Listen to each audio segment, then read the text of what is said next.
Welcome YouTubers, this is NecroarcanistXIII bringing you the next chapter in Book 1 of the Crusade Chronicles, Hell's Crusade. If you have not yet watched chapters 1 or 2, then do so now to avoid spoilers. Episode 3, titled Truth Stranger Than Fiction, will be less action-packed and more educational. Education being less maths and science and more background on the overall plot behind Hell's Crusade. But that's all I'm going to say about it. At the end of this chapter, I will detail what inspired the designs for some of my characters, namely Raziel, Dante, Vincent, Adele, and Saberfang, so sit back and enjoy. Previously on Hell's Crusade, while rescuing Luke, aka Bob, from sudden death by electric chair in an all-out mission upon a maximum security Devonport prison, John was impaled through the abdomen by a large piece of shrapnel, and in his wounded fury annihilated oncoming enemy hordes with demonic magic. Having promised to explain to cousin Brian the nature of his supernatural prowess, John's sons, daughter, and family pet were quick to return him and to rescue Luke back to Queenstown, and they had apparently managed to take him inside just in time for his consciousness to begin to slip. The group tossed John onto the coffee table in the lounge room, which creaked from the sudden weight. "What the hell have you been eating there, mate?" asked Luke. "Chicken," replied John groggily. "A whole fucking poultry farm's worth." "That's the idea. I think I can see it in there." Adele searched the nearby cupboards frantically and found a medicine cabinet. "Don't tell me you gotta put a band-aid on it in case it'll better," said Luke.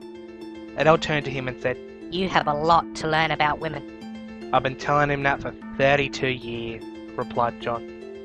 Adele found a needle and thick thread, and with expert speed and skill she stitched John's wounds together just as he started to pass out. After a few minutes, John finally stood up straight and began feeling around the stitching. "You missed a spot there," he muttered as he managed to find the gap. John reached inside and pulled out a sickly-looking lump. "Well, what do you know?" he said. "My bloody gallbladder got cancerous and that thing cut it off before I lost me liver." Everybody choked in disgust as John swiped at the gap with his fingernail. The thread fell out and there was no trace of the wound, except for an obvious scar. John then took the thread out of Adele's hands and started fixing the hole in his leather armour, which had silk lining the inside to, apparently, prevent the leather's friction from causing blisters. "So," blared Brian loudly enough for everybody to hear, "what's with the child soldiers, the magic, and the talking dog?" Luke stared down at Saberfang, who grinned ear to ear before looking back at Brian. "Guess we'll come clean," said John. "Then again, that's why I called you all out here. Quit stolen." John sighed at Luke and Brian. "The incident. Out in the woods? 30 years ago, you remember that?" John tapped at the opal gemstone strapped to his chest. "For years ever since I got this thing, I've had some really fucked up dreams. Eventually I did manage to figure it all out, and apparently this gemstone is the crystallized soul of a demon. In the ancient kingdom of Babylon, there was a farmer who, upon realizing that a priest attacked his daughter, retaliated and killed the bastard with a scythe. Townsfolk saw this as treason and had the man executed, but his last words were a curse that the entire kingdom would fall, and the souls of the slain would fuel his transformation in the afterlife. Once the prophecy was fulfilled, the new demon, by the name of Diabolos, returned to Earth in the form of a crystal and became the deity of the ancient Sumerians, who depicted him as a dark angel, despite the fact that his true form was a legless dragon. Anyway, the elder god foretold that the demons would try to destroy God's most prized creations, humans, because the demons were casted out for refusing to bow down to God.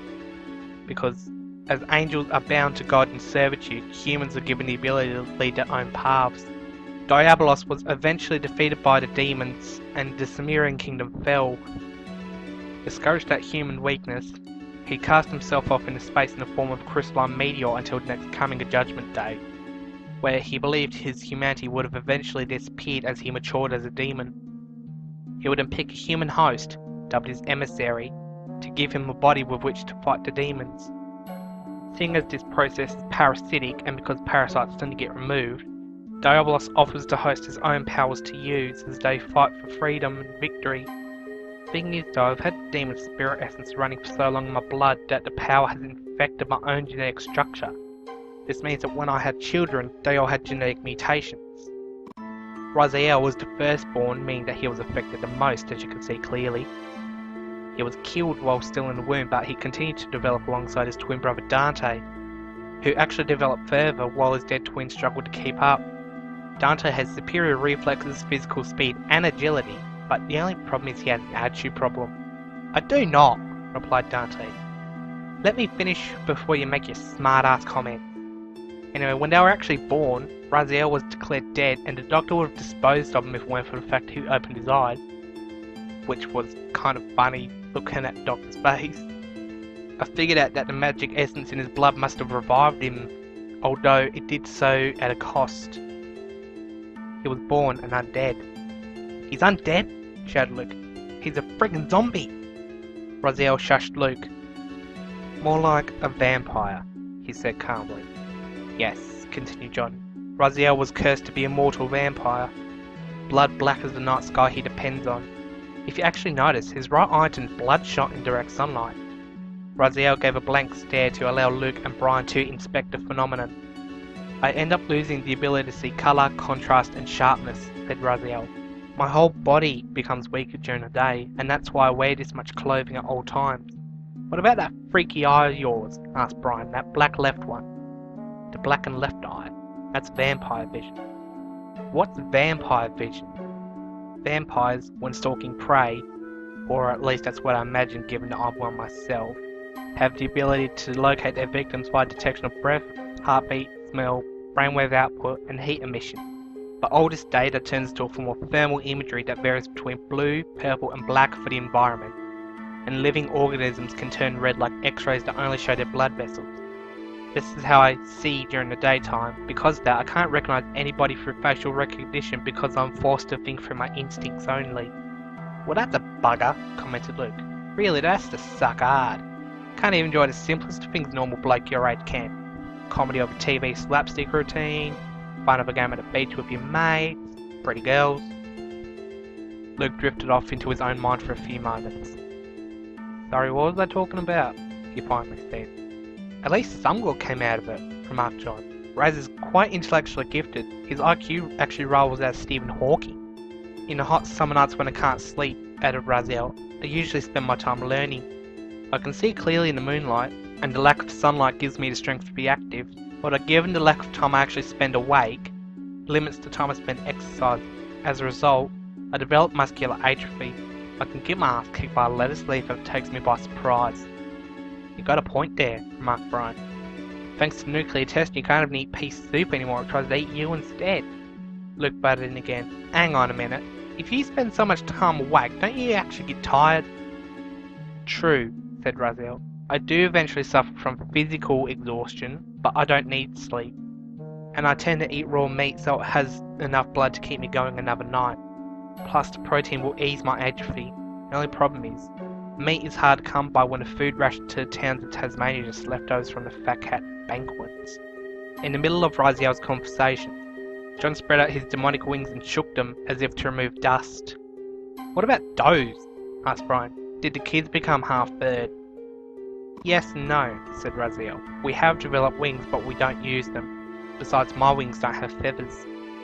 Raziel allowed two wings, similar to John, as they were bat-like in design, to unravel out from under his scarf.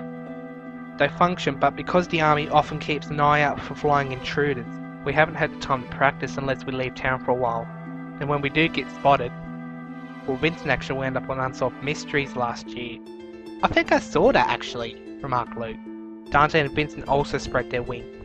Dante had a single pair of feathered wings, black as night, while Vincent had two pairs of wings with grey feathers. One large pair on top and a far smaller pair below. All three of the boys' wings seemed to be wasting away from a lack of use. It'd be fun to fly, said Vincent, but we get shot at. John shook his head sadly. Raziel just said that, he said. Oh. Yeah, Vincent's a bit slow. He's autistic and has got a genetic defect that gives him his large size and the ability to crash concrete with his bare hand. You should have seen him in kindy. He had to lie on the floor just to reach the table. But ironically, he's the baby of the family, only a year younger than the twins. What about Adele? Asked Brian. If Vincent's only a year younger, he's the youngest, when did you have time to have her as well? Yeah, added Luke. Identical twins and a separate daughter. Impossible in 12 months, That's because I'm adopted. replied Adele. What? It's true. I was about 5 years old at the time. John immediately took over the story. You remember them girls from our class, Bob? The ones who wanted to be witches? Well, one of them had a boyfriend and he got kidnapped. I was tracking him for a fair while before I had the boys, but years went by and the girls eventually moved on, despite missing the warlock of their coven. But I never failed a mission, especially when it involves my friends. I was stalking the woods near here just after Vincent turned 5, and I heard 2 people arguing in the woods and decided to check it out. From what I heard and saw, it turns out that the kidnapper was a demoness, a succubus mind you, who took an archangel in hiding to sire her kids. Her plan was to sacrifice them to a master or some stupid shit like that, but apparently the angel took none of it and he took Adele and her little sister to safety. I tried to follow, but he was just too fast for me to catch up. And at that time, Raziel had tracked me down through the forest just to dob on Dante because he ate Vincent's leftover birthday cake when he wasn't looking. Did manage to drag the pair along as well. As I went to tell him to go home, she ran past me and killed her husband. I had to intervene, but all she did was take Adele's sister and run away, leaving Adele behind. I had no choice really. I couldn't leave her in the woods to die. So I gave her father a burial and brought her home. And I kept his sword too, which was ironically also his epitaph. But I kept it clean and I was going to pass it on to Adele last year, but I must have forgotten about it till now. John opened a nearby, well-hidden weapons cabinet in the wall and pulled out a crystal sword, which had 2 long blades and a semicircular handle. The texture was like that of bright blue crystal with far darker blue veins crisscrossing the entire surface. Along the handle in mystic runes was inscribed the name Sacred Hymn. John tossed the blade in motion so that he could grab the blades and point the handle at Adele, who hesitatingly reached out and held it. It's a little bit heavy. She said. I thought so, replied John, as he took the blade back from Adele and mounted it on the wall. Still, I raised her like one of my own, he said, despite the fact she's got a few personal differences.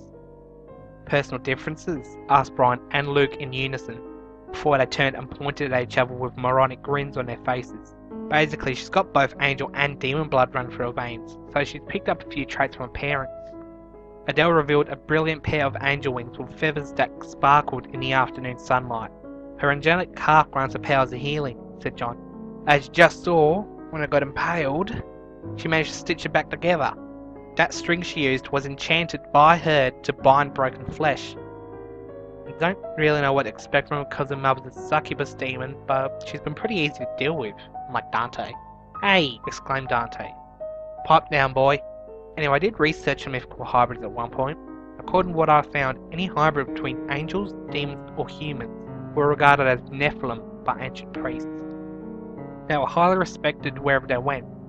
However, they were especially vulnerable to demon attacks. Therefore, it was important to keep Adele here to protect her, among other things. Yeah, I'm leaving, said Adele as she waltzed out of her room hastily and went to her bedroom. She doesn't like to talk about. About what? Asked Luke. You'll find out eventually, let's just leave it at that. So what does all this magic shit have to do with us? Asked Brian. John squatted over the ground and scratched his ankle. Well, to put it bluntly, I've learned that I'm capable of passing on a small fraction of my power onto somebody else. If Diabolos has the power to entrap his own soul, I can break off a shard of his power and fashion it into a smaller version but with a mere fraction of the power. You've seen this in Saberfang, who hails from a tribe of werewolves in the Russian Mount Ortorten. He carries a shard of the opal and therefore a part of my power.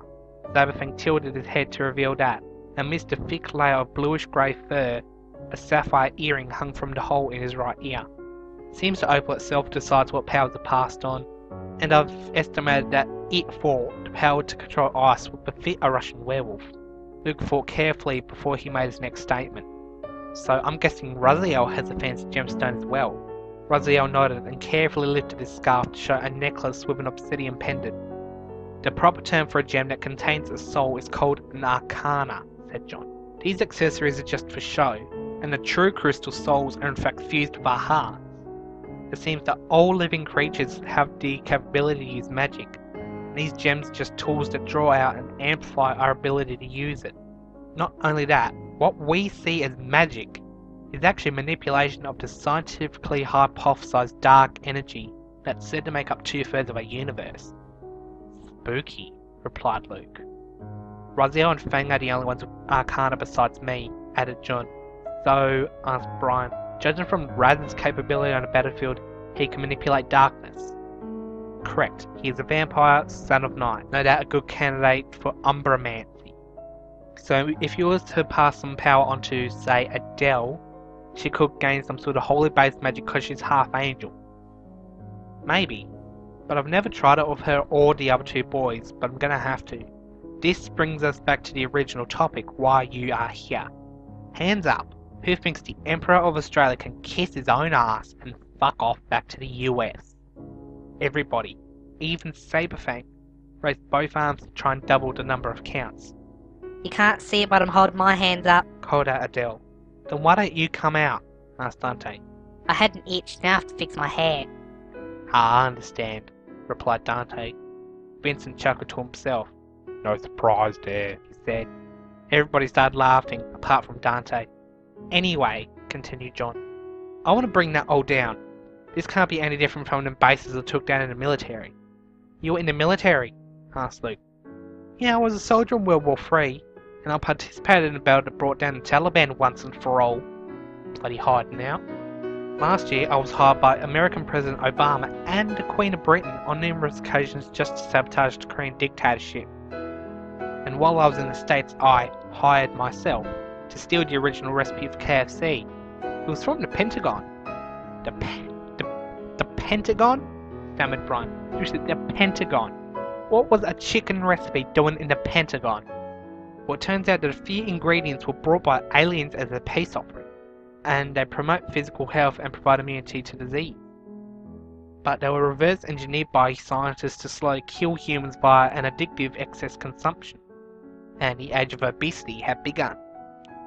I pinched some of the original unmodified stuff. Most of it's plant-based and it grows fairly quickly. I hide it in the basement and I use it whenever I'm cooking meat, but it tastes disgusting on anything else, though.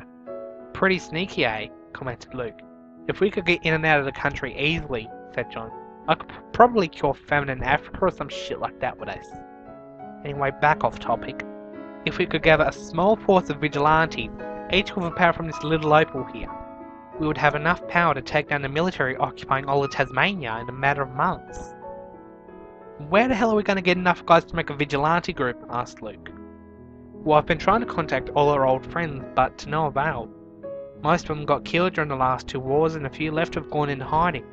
Most of them skipped country just to avoid the Empire. It's like Star Wars all over again. Sadly, the same also happened with my family members over the years, so our options are kind of limited. Is there anything we can do? Asked Brian. Well, I've been using my mercenary connections to the higher-end government facilities in our former allied nations, just to locate a few people.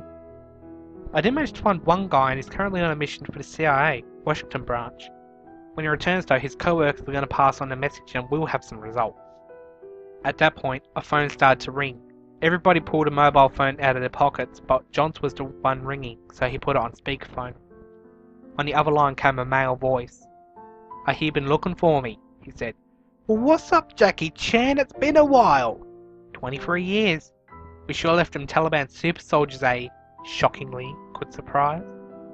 Yeah, I remember the size of that explosion we made short-circuiting the power plants. Listen, mate, I know you're in the CIA, so I'm asking you for a favour. I want to try and reunite the class of 14 and plan for a covert resistance operation. You sure about that? It'll be hard, and I can't do it here. There's spies everywhere and I can't tell whether or not they're ours anymore. Can you get into the country at all? I'm connecting to you via personal CIA satellite relays. I can track your locations and infiltrate within the hour. Cool. Meet you here, Jack. John hung up. Phase 1 has begun, he said cockily. What are we going to do until Jack gets here? Asked Brian. Well, I was going to renovate the house. If we're going to keep a resistance base here, then we're going to need the room to keep them all. Adele's not keen on sharing space with the boys, and those 3 don't have enough space as it is in their room.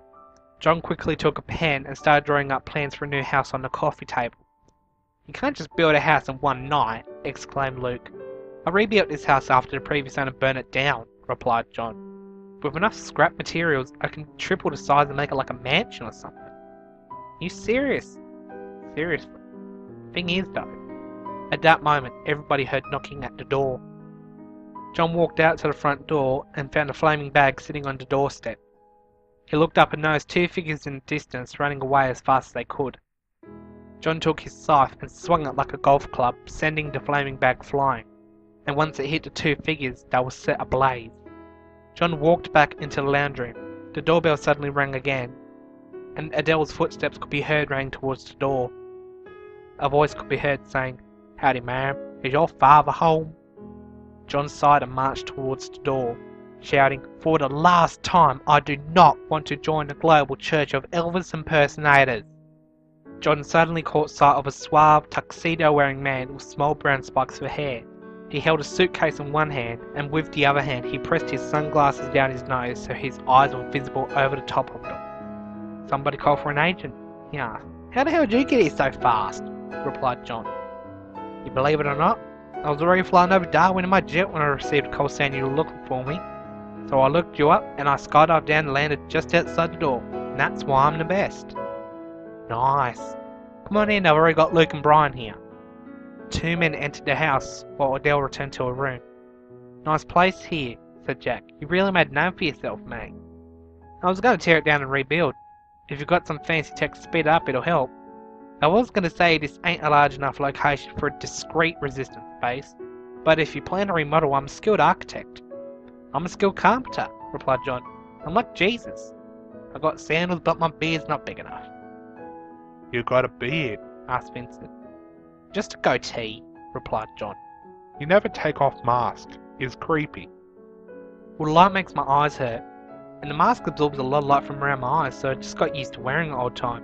I actually feel pretty naked without it, to tell you the truth." John showed Jack his plans for his mansion and gathered everybody else around to look. "The layout is basically the same as it is now," he said, "but I'm going to add or modify some spaces to occupy a large group of people at once." "How so?" asked Luke. "Well, I can't really do much until we figure out just how many people we can get to join us," replied John. "But once that's over, the new house is going to have guest rooms available for everyone. My original idea is separate rooms for every individual person, but if resources are lacking, then Plan B consists of two large, separate shared rooms for each gender. Of course, the kids and I are still going to have our own separate bedrooms."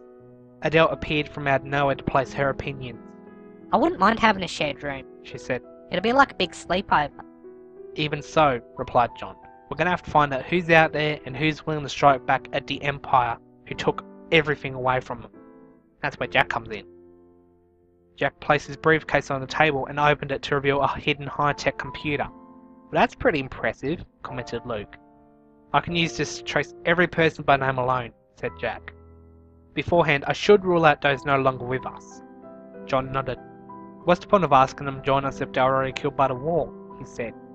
Jack began typing on the keyboard and several details came up on screen. "All this is doing is analysing the government immigration files of every city in the world in alphabetical order of names in largest to smallest cities of largest to smallest countries."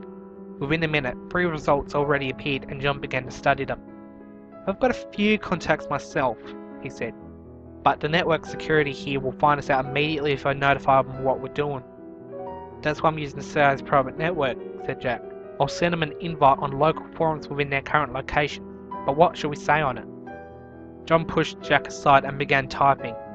"You are formally invited to rebel against the Australian Empire. Members of the Mountain Heights class of 2014 welcome." John clicked the button to send the email and started waiting for a response. After about 10 minutes, several answers had been given, but everybody declined. The last response was, "Are you crazy? Who is this?" John replied with, "The one with the best entrance to the leavers dinner." Immediately, everybody on the forum acted surprised, saying things such as, "I thought you died in the war," and "Where'd you go, mate? I haven't seen you for years." Dante nudged John in the back. "What's the leavers dinner and how did you enter it?" "Well, it's just this thing at the end of the year where the year 6s and 10s had this big fancy dinner. Just to pretty much gloat that they were moving up in the world. I asked the local biker gang at the time to escort my uncle's Commodore, and I had a little pyrotechnics on side just to make it flashy when I jumped out the door. The only problem is the only other proper entrance was that the cops dropped somebody off in handcuffs, so I didn't have that much competition, sadly." John went back to the forums and explained the situation to his friends. They all shared a different reply, but they could all be summed up with the words, "I'd love to help save our country, but there are no flights to Australia anymore." John finished the conversation with, "Jack works at the CIA. He'll pick you guys up to meet us here. Once I have a head count, I can build us a resistance base and plan out our mission to take down the Empire." John allowed Jack to retrieve his computer, and overhead, a jet plane could be heard, lowering towards the house. "That's my ride, Jack. I'll see you all in 3 weeks."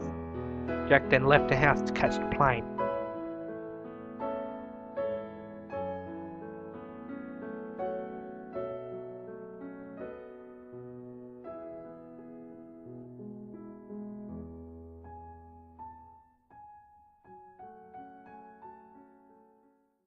And that was chapter 3. So as I said at the start of the video, I said I would explain the character designs for Raziel, Dante, Vincent, Adele and Saberfang. But first off, I should note the Leavers Dinner. You would have heard the characters talking about it in the first chapter, and this is actually a real thing. At the school I attended, which is what Mountain Heights is in the story, that's the actual name in real life, the Year 6s and Year 10s did in fact hold a fancy dinner in town to celebrate the fact that they are moving on to high school and college respectively. Now I will explain the concept designs. Before I explain the character designs, I should note that pretty much every one of these 5 characters that I'm about to explain all have a connection to Final Fantasy. That is a recurring theme that I wanted to have with them, seeing as Final Fantasy is my most favourite series of all time. And so the first character, Dante, resembles Sephiroth, who is the main villain of Final Fantasy VII, with the long katana and silver hair. His personality is linked to Dante, his namesake from Devil May Cry, as he is an arrogant demon hunter, and in his younger years is somewhat vain. In contrast to this is Raziel, who takes his appearance from Squall Leonhardt, who is the hero of Final Fantasy VIII. His personality is rather dark and brooding, just like Squall, but also parallels with Virgil, who comes from Devil May Cry and is Dante's twin brother, which is what inspired me for 2 boys to be twins. Virgil is also dark and brooding and has a hidden sadistic side. While Virgil does not wield a pair of sickle blades, he does wield a katana called Yamato, as well as the blade Force Edge and the gauntlet Beowulf. Raziel takes his name from the Legacy of Kain series. Raziel is a vampire and he wields a sword called the Soul Reaver, which is also his title. Vincent has the least physical ties to Final Fantasy, apart from his hair, which comes from fan favourite Cloud Strife, the hero of Final Fantasy VII, and his name comes from Vincent Valentine, who is an optional recruitable character in the game. Adele is one of the more complicated characters. She is a Nephilim, half angel and half demon. Her Final Fantasy design comes from Renoa Hartley from Final Fantasy VIII, but her name actually comes from a boss character named Adele. The name actually, like the way it is spelled Adel, is actually a male version of the name, and not like the well-known singer Adele, which has an LE on the end. Originally, like Renoa, I wanted Adele to be rather bubbly and happy and always bouncing around, but she seems rather scared and timid at times because she's afraid of her own powers because she's a sorceress. And in Final Fantasy VIII, sorceresses are always hated on because, well, almost all of them, including the sorceress Adele, were extremely brutal and powerful. And another tie to Renoa is that her weapon, which I've incorrectly labelled as a warglaive, it's technically supposed to be a chakram, or a giant shuriken, which is also known as the ninja star, ties into Renoa's blaster edge, which is a projectile weapon mounted to her wrist, and she can shoot it and will return to her like a boomerang. Adele can control her warglaive with her bracer. As you have seen, it can magically return to her whenever she wants. Now, Saberfang is probably the weirdest character by far if you do not count Adele, as he is a werewolf who hails from Russia. His character ties to Final Fantasy VII's Red 13, otherwise known by his real name, Nanaki. Nanaki is the only survivor of an ancient race that looks somewhat similar between a dog and a cat, and he is exceptionally intelligent as well, being able to master human language. They both tend to fight unarmed. Nanaki's weapon of choice in Final Fantasy VII is actually a enchanted headdress that boosts his physical and magical power, and that's actually what inspired me for Saberfang's Arcana, which is a sapphire, to hang from the hole in his right ear. He has a scar over his eye, which also inspired Saberfang to have some sort of battle wound, which might have something to do with his backstory, which will be explained later as the story develops. On another note, I should say that Luke's concept design actually comes from a cross between, I think, the only two playable Negro characters in all of Final Fantasy, Barrett Wallace and Sars Catroy, who both wield gun-like weapons, only Sars wields a pair of handguns which assemble into a rifle, as well as having a big afro, while Barrett's right arm is replaced with a machine gun. Barrett was inspired by Mr. T, which actually ties into Luke because at the Leavers dinner he said he was going to wear a Mr. T uniform with his date. So yeah. And I also forgot to mention that the idea of Dante having a trench coat actually comes from Snowvilliers, who appears in Final Fantasy XIII with Thars. Barrett comes from number 7. And I thought it would suit Dante because Snow is arrogant and headstrong, like Dante. Anyway, I don't really want to babble on much longer, so yeah. Music used in this track included a piano cover of Beethoven's Moonlight Sonata, as well as the song's main theme from Final Fantasy VII and Find Your Way from Final Fantasy VIII, which appeared in the first chapter. Next time on Hell's Crusade, one of the 4 children suddenly disappears from an Empire attack, and while the others struggle to find them, a massive monster is roaming through the forests, threatening to crush and devour all that stands in its path. This is NecroarcanistXIII in association with Bandit 1569, signing off. Stay classy, YouTube.